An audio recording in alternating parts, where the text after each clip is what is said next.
Cosas Bíblicas presenta, lección de escuela sabática. La ira del amor divino. Leer para el estudio de esta semana.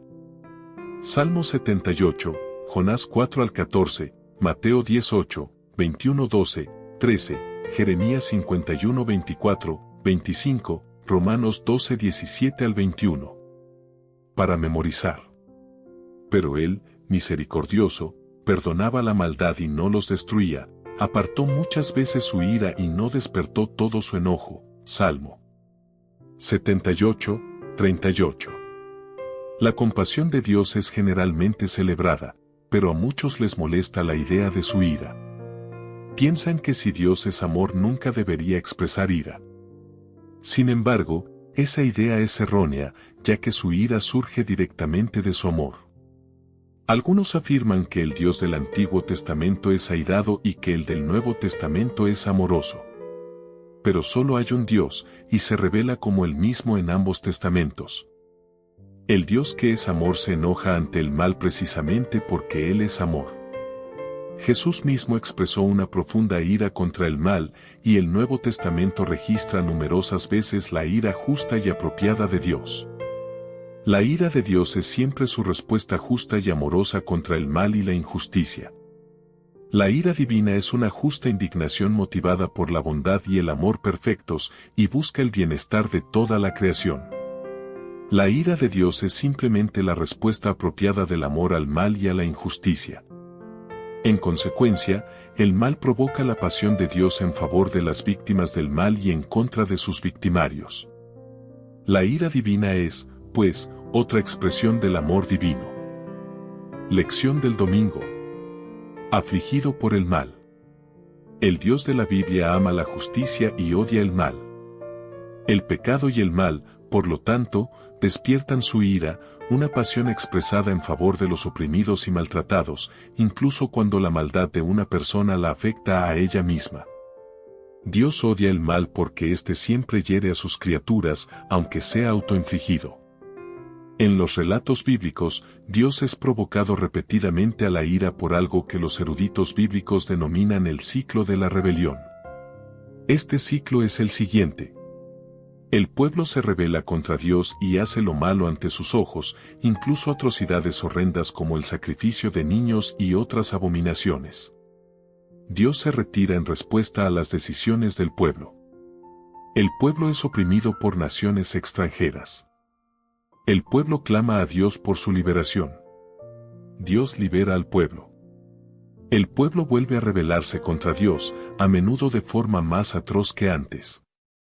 Sin embargo, aunque Dios se enfrenta una y otra vez a la infidelidad humana ante este ciclo de maldad e infidelidad atroces, lo hace con una fidelidad interminable, una paciencia indulgente, una gracia asombrosa y una profunda compasión. Lee Salmo 78. ¿Qué enseña este pasaje acerca de la respuesta de Dios a las repetidas rebeliones de su pueblo?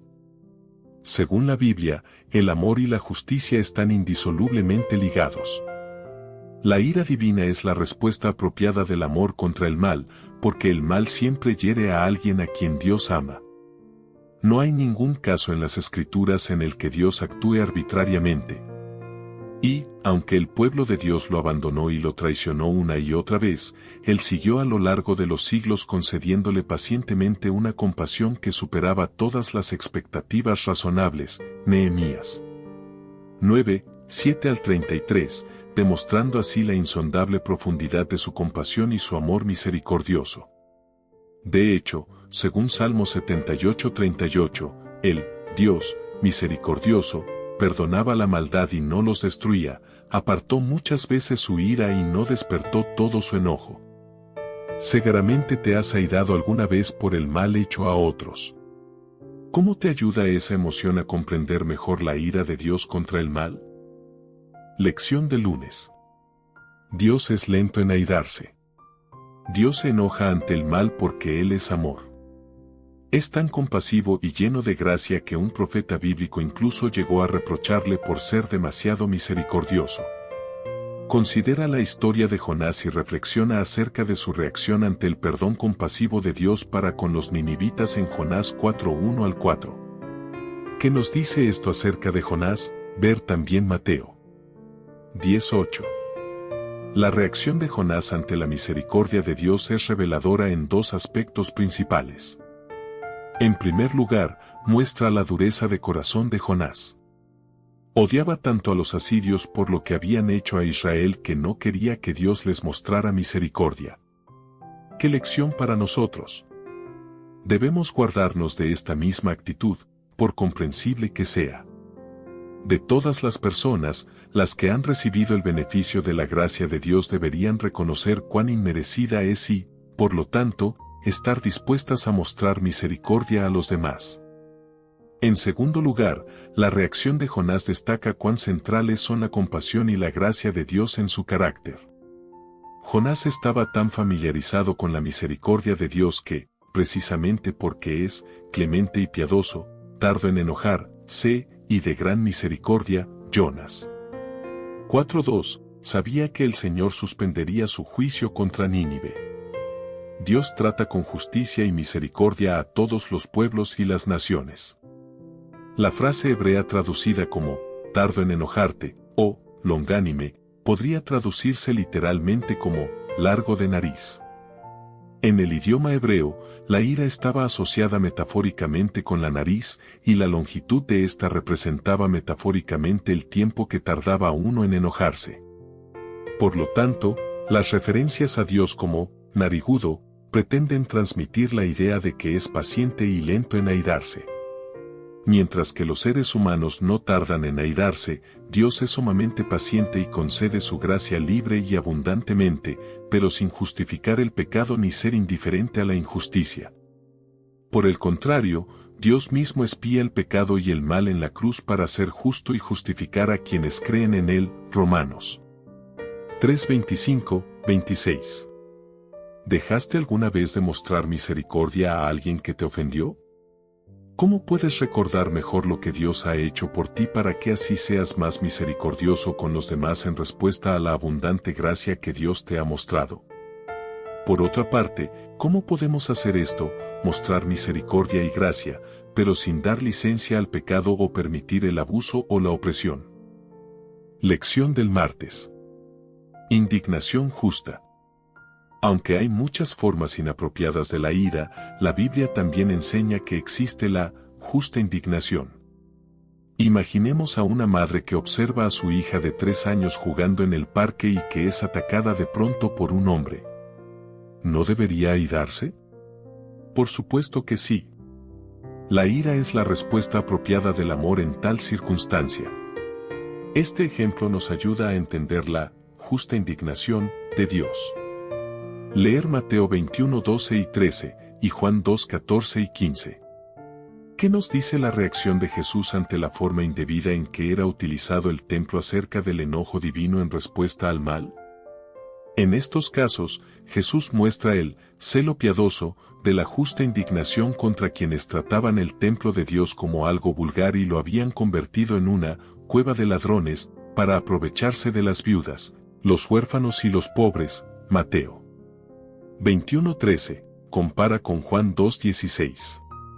El templo y los servicios religiosos celebrados en él, que se suponía debían tipificar el perdón misericordioso de Dios y su obra para limpiar a los pecadores de sus pecados, estaban siendo utilizados para engañar y oprimir a algunos de los más vulnerables. Era lógico que Jesús se airara a causa de esa abominación. Marcos 10:13 y 14 y Marcos 3:4 y 5 ofrecen más ejemplos de su justa indignación. Cuando la gente traía niños pequeños a él y los discípulos reprendían a quienes los traían, Jesús se enojó, literalmente, se indignó. Les dijo, dejad a los niños venir a mí. Marcos 10:13-14. En otra ocasión, cuando los fariseos esperaban que Jesús sanara a alguien para acusarlo de quebrantar el sábado, el Señor les preguntó, ¿es lícito en los sábados hacer bien o hacer mal, salvar la vida o quitarla? Marcos 3:4. Los miró con enojo y tristeza al ver la dureza de sus corazones y procedió a curar al hombre. Marcos 3:5. La ira de Cristo se asocia aquí con el dolor por la dureza de ellos, es la justa ira del amor, la misma atribuida a Dios en el Antiguo Testamento. ¿Cómo podría el amor no sentirse molesto por el mal, especialmente cuando éste hiere a quienes son objeto de ese amor?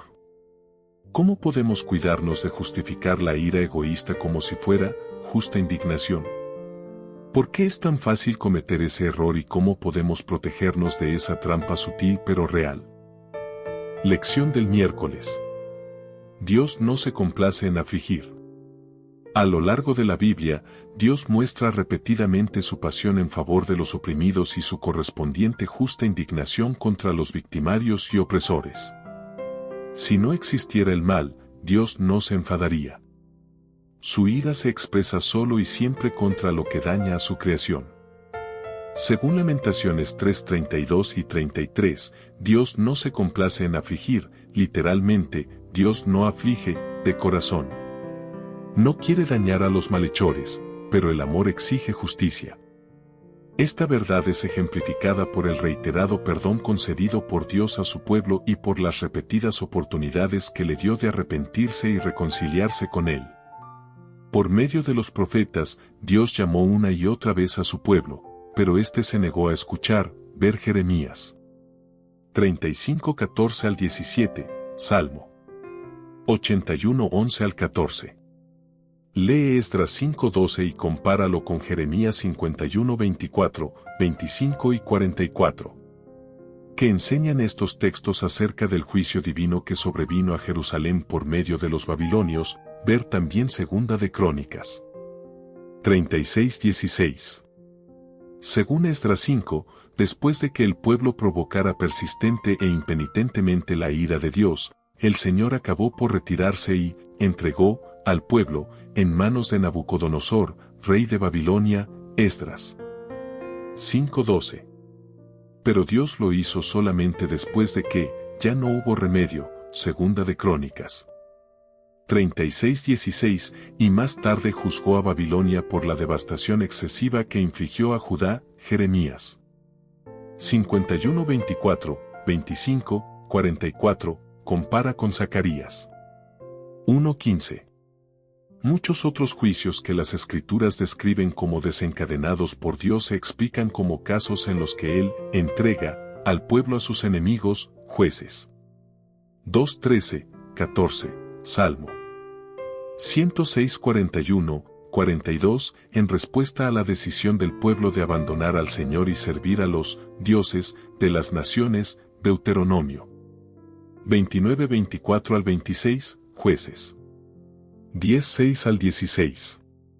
La ira de Dios contra el mal, que finalmente culminará en su erradicación, procede de su amor por todos y de su deseo del bien final del universo, que a su vez está en juego en toda la cuestión del pecado, la rebelión y el mal. ¿Cómo influye en tu comprensión de la ira divina el hecho de que Dios no desea condenar a nadie? Si Dios es lento en airarse, ¿no deberíamos ser más pacientes y magnánimos con los que nos rodean? ¿Cómo podemos hacerlo sin dejar de proteger a las víctimas de las malas acciones? Lección del jueves. Mostrar compasión. Aunque la ira divina es algo terrible, de ningún modo es inmoral o contraria al amor. Al contrario, en el Antiguo Testamento y el Nuevo Testamento, Dios expresa su ira contra el mal a causa de su amor. La ira divina es terrible debido a la naturaleza insidiosa del mal en contraste con la pura bondad y el esplendor de Dios. En este sentido, el amor, no la ira, es esencial para Dios. Donde no hay maldad ni injusticia, no hay ira. En última instancia, la acción más amorosa de Dios, consistente en erradicar el mal del universo, también hará desaparecer la ira y el enojo, pues la injusticia y la maldad dejarán de existir para siempre. Solo la dicha y la justicia existirán por la eternidad como resultado de una relación de amor perfecta. Nunca más habrá ira divina porque nunca más habrá necesidad de ella. ¡Qué pensamiento tan maravilloso! A algunos les preocupa que la ira divina pueda interpretarse involuntariamente como una licencia para la venganza humana. Lee Deuteronomio 32:35, Proverbios 20:22, 24-29, Romanos 12-17-21 y Hebreos 10-30. ¿Cómo nos protegen estos textos contra la tentación de vengarnos? Según las Escrituras, Dios tiene derecho a dictar sentencia y siempre lo hace con perfecta justicia. Tanto el Antiguo Testamento como el Nuevo Testamento reservan explícitamente la venganza a Dios. Como escribe Pablo en Romanos 12-19, citando Deuteronomio 32-35, no busquemos vengarnos, amados míos. Mejor dejemos que actúe la ira de Dios, porque está escrito, mía es la venganza, yo pagaré, dice el Señor. Si bien Dios es quien termina juzgando la injusticia y el mal, Cristo ha abierto un camino para todos los que creen en Él. De hecho, Jesús es quien nos libra de la ira venidera, Primera de Tesalonicenses 1:10, compara con Romanos 5:8-9. Esto está de acuerdo con el plan de Dios. Dios no nos ha puesto para ira, sino para alcanzar salvación por medio de nuestro Señor Jesucristo, Primera de Tesalonicenses 5:9. La ira divina no queda anulada, pero quienes tienen fe en Jesús serán liberados de ella gracias a Cristo. ¿De qué manera la expiación de Cristo ha preservado la justicia a la vez que nos ha librado de la ira? Puesto que se ha hecho esa provisión para cada uno de nosotros a pesar de nuestros defectos, ¿cuánto más misericordiosos deberíamos ser con los demás? Lección del viernes. Para estudiar y meditar. Lee el capítulo titulado, La idolatría en el Sinaí, en las páginas 287 a 300 del libro Patriarcas y Profetas, de Elena G. de White. En el contexto del pecado del becerro de oro, Elena G. de White escribió, los israelitas eran culpables de haber traicionado a un rey que los había colmado de beneficios, y cuya autoridad se habían comprometido voluntariamente a obedecer. Para que el gobierno divino pudiera ser mantenido, debía hacerse justicia con los traidores. Sin embargo, aún entonces se manifestó la misericordia de Dios. Mientras sostenía el rigor de su ley, les concedió libertad para elegir y oportunidad para que todos se arrepintieran. Únicamente fueron exterminados los que persistieron en la rebelión. Era necesario castigar ese pecado para atestiguar ante las naciones circunvecinas cuánto desagrada a Dios la idolatría. Al hacer justicia en los culpables, Moisés, como instrumento de Dios, debía dejar escrita una solemne y pública protesta contra el crimen cometido.